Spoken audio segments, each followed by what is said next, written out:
Hello, and welcome to East Africa NGO Podcast. I am your host, Patrick Hill.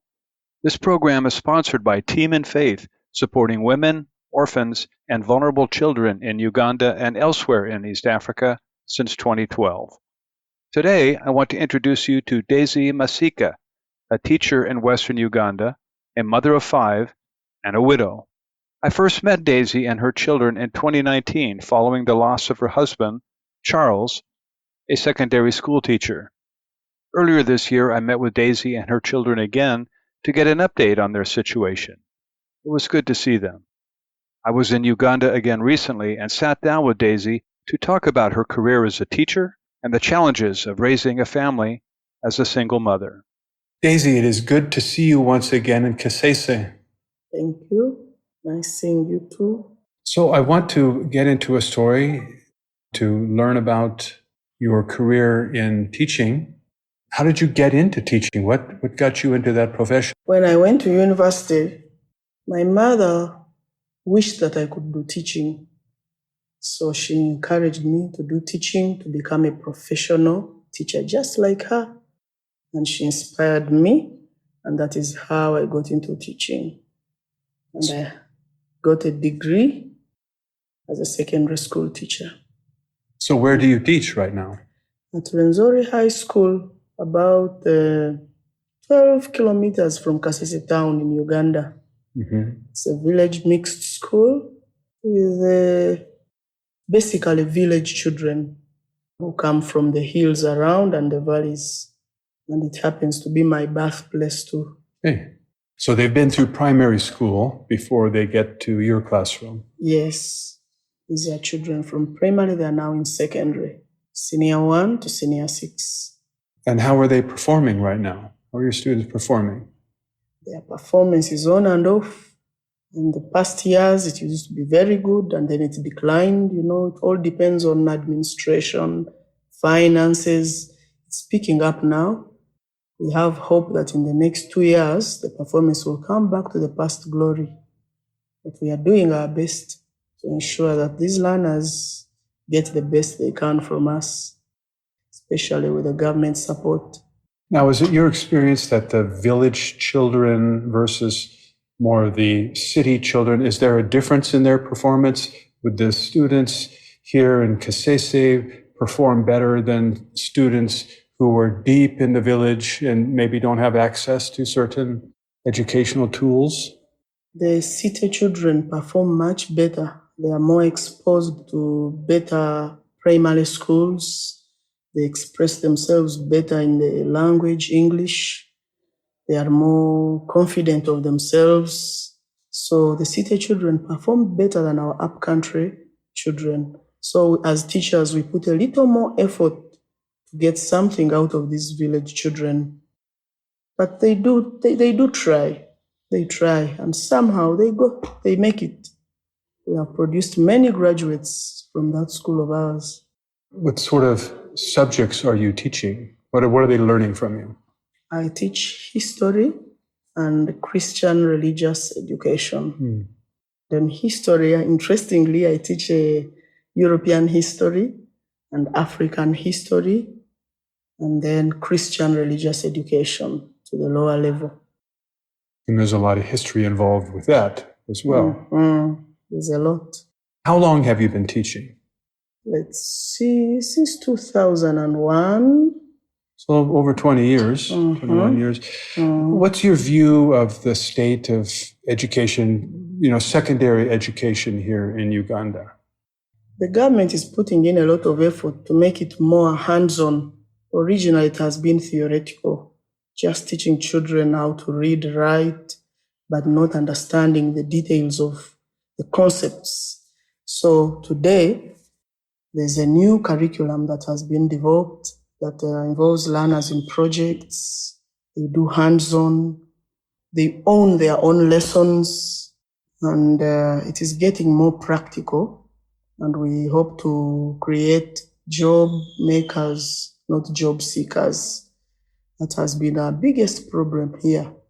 So we want to address that. But it's still being done at senior 1 and senior 2. eventually the next lot that comes in, it will all be full board. Now, is your school in the village, do you have any access to electronics or any sort of computers for these children to work on now? Or is that just an advantage that the students in larger cities have? Luckily, in our school we have, but they are few, because we have about 500 students and we have about 35 computers. So you'll discover that the ratio is so broad. They are there, but we compete for them. Do you have internet? Is there Wi-Fi? It was on just last term and went off after 2 months. It is yet to be put back. So it is still a challenge also. Now, your husband, Charles, was also a teacher. Yes. Does he have a similar experience to you? What's his story about his teaching career? His experience is not different from mine. Teaching is a good profession. We teach the learners many things, but at the end of the day, the pocket remains lacking. So it was not easy being young parents with children who are growing, need to feed well and look decent. Charles found himself having to struggle. Myself and him putting our money together to bring up these children was not easy. But we kept trying until he thought that, let me find plan B, like calling it plan B. So was he a secondary teacher as you? Yes, he was a secondary teacher. He was a scientist. He would teach physics and mathematics. Wow. He was a very good, interesting teacher. And at one point, his career took a turn and he left Uganda. Tell me what happened there. Yeah, one day, Charles came and said, Daisy, you know what? I have got an opportunity to go and work outside of Uganda. And I'm leaving in the next 2 weeks. I said, Charles, 2 weeks? I said, yes, Daisy, let me go and test the waters. 2 weeks? I said, Daisy, let me go for 1 year, just 1 year. I'll be back. You'll see a difference. So at first I took it heavily, but then I eventually gave in and I let him go. It was not an easy step, but he left and came back after some 4 months. And we continued like that until I got used to the fact that he had to continue going to work out. And so where did he go? He went to South Sudan. He used to talk of a town called Rumbek, Atiaba, in South Sudan, far away, so many miles from Juba.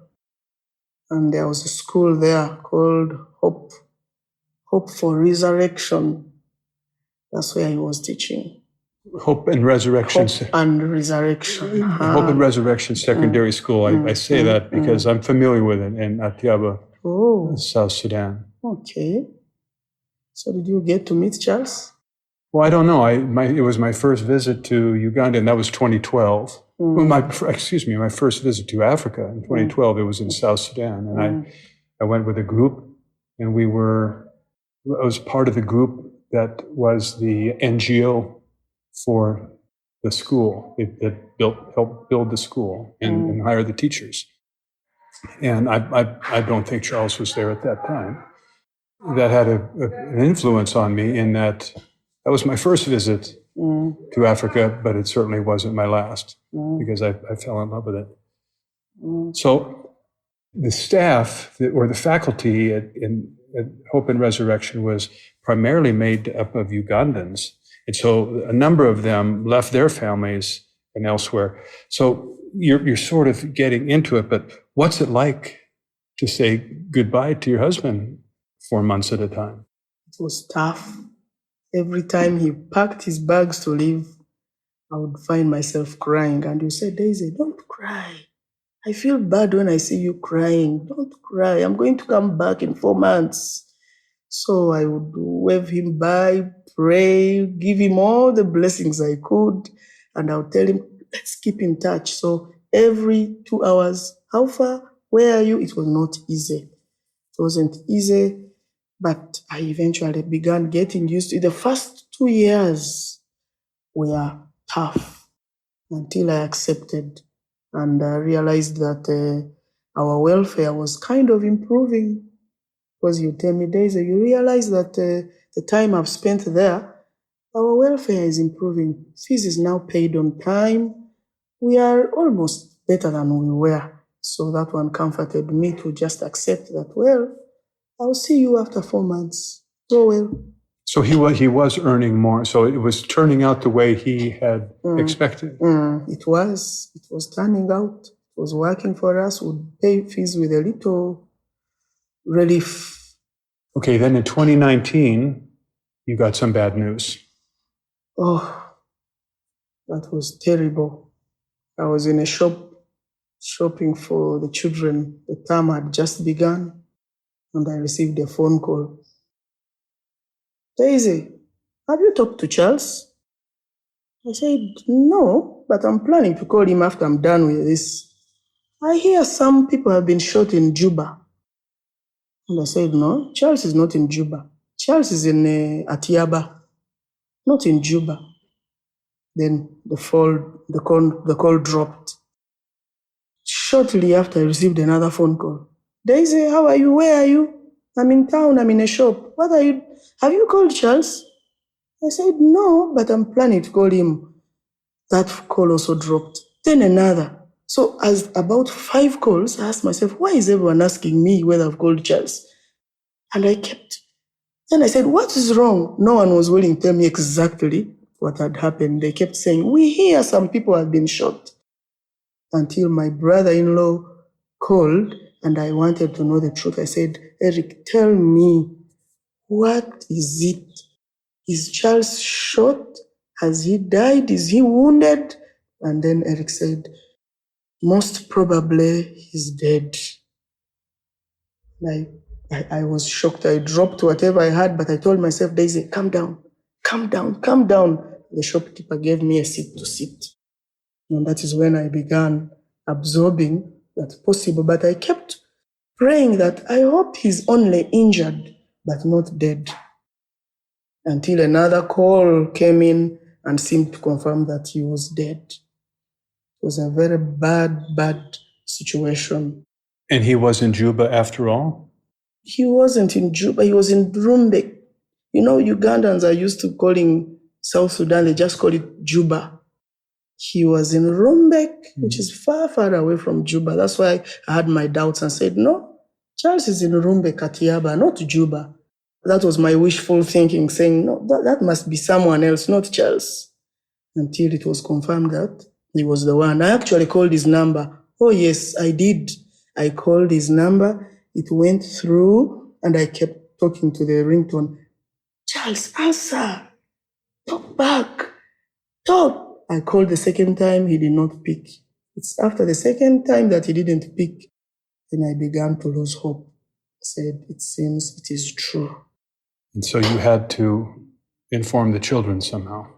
I was with my cousin, luckily, and she advised me to go to a nearby home. Our home, we have my home where I'm born, a house nearby in town, to go and keep there a bit and wait for the next move.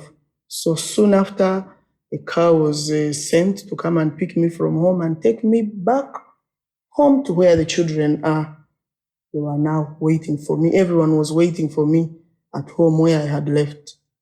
People had gathered, phone calls were being made, and I realized that it is true, Charles is gone. I actually reached the compound and found many seats on the compound. Our seats had been brought out, people were gathered, and when I saw them, I then accepted. I said, this is true, these people can't be gathered here for nothing. It must be true. So the reality hit me, and I began to swallow it.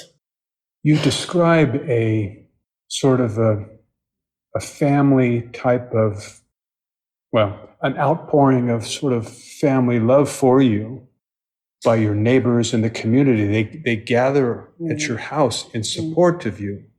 That's sort of a wonderful African I don't think tradition is the right word, but just a wonderful African effect. African touch, yeah. Yeah, in Africa, when you lose a dear one, when one is very sick, it becomes the business of everyone. Your neighbors move distances, they come and gather, console you, condole with you. So everyone was there. The moment I saw them, actually, as I entered the house, my father kept whispering, Daisy, be strong. Daisy, be strong. Be strong. Whoever came to me said, Daisy, be strong. And I tried to gather the little strength I had and kept there. So in Africa, we are there for each other. One's problem is everyone's problem. And it works because it consoles. Now, Charles wasn't alone at the time. He wasn't. He was with a friend, with Willis Hubbs. Willis Hubbs was a long-time friend of Charles. They studied together at university, and he was our best man when we wedded. So they were close. They used to drive to town and back. They were very close. And unfortunately, they died together. They were shot by the same killers. So Willis and Charles are there together. Was he also a teacher at Hope and Resurrection? Yes, he was. He was teaching physics, math too. He was a teacher. They were close. They were very tight. Was this investigated? Was this a case of mistaken identity? How did these two teachers who were helping the community, how did this come about? Did you ever get answers to that part of the crime? We tried asking, and it seemed to be a case of mistaken identity, though it sounded to be revenge. These Dinka were revenging on an African. There was a story of an African who had knocked a Dinka, and this Dinka eventually died in hospital. So the Dinkas resolved that whichever African passes on this road driving a car, we shall shoot. That is how Charles and Willis landed in an ambush as they were going to town. So what kind of challenges do you now face as a single mother of 5 active, eager, wanting to learn children?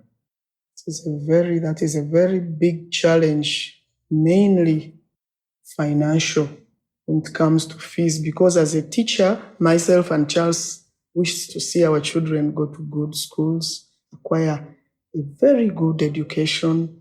We are waiting to sit at their graduation party and see them graduate. So that dream is still there. And I keep wanting to fulfill that dream and say, Charles, I want these children to go to good schools and get a decent education like we planned. Now, getting that is tough.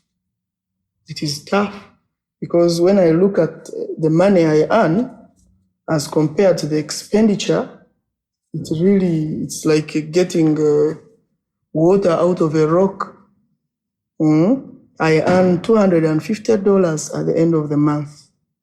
And yet, my firstborn takes $250 as school fees. My secondborn takes $300. The third one, $150.